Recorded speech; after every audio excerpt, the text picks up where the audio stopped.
British Prime Minister Boris Johnson has asked Queen Elizabeth II to temporarily suspend Parliament in order to prevent lawmakers from pushing through new legislation in a so-called no-deal Brexit.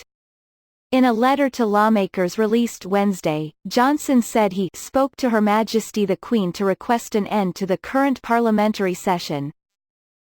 He said an integral feature to the legislative program will be the introduction of a bill to leave the European Union and to secure its passage before October 31. Earlier Wednesday, he confirmed reports that he would hold the Queen's speech, normally a formality that outlines the legislative agenda, on October 14. Since Parliament is normally suspended before the speech, the decision means opposition lawmakers would be unlikely to have enough time to pass laws blocking the UK's exit from the European Union on October 31 without a negotiated deal. As always, my door is open to all colleagues should you wish to discuss this or any other matter, Johnson told lawmakers. Lawmakers, like Liberal Democrat leader Joe Swinson, said the move is a dangerous and unacceptable course of action that would be an act of cowardice from Boris Johnson. John Bercow, Speaker of the House of Commons, called it a constitutional outrage and said he wasn't told in advance of Johnson's decision, according to Sky News. Shutting down Parliament would be an offence against the democratic process and the rights of parliamentarians as the people's elected representatives, Bercow said.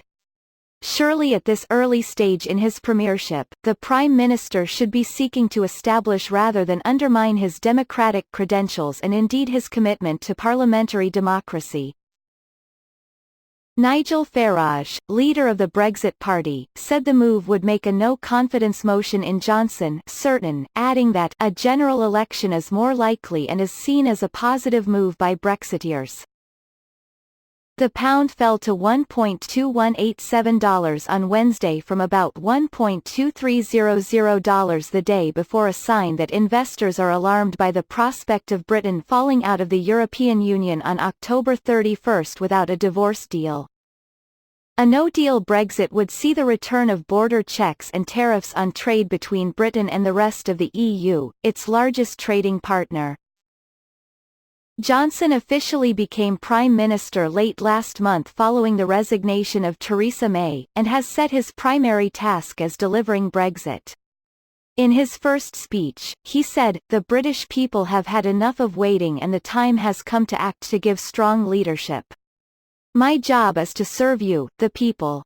He promised to tackle social problems and improve education, saying he will take personal responsibility, adding, "The buck stops here."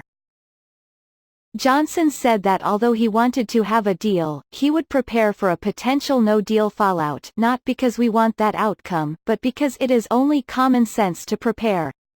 Yes, there will be difficulties, but if there is one thing that has really sapped the confidence of business is not the decisions we have taken, it is our refusal to take decisions.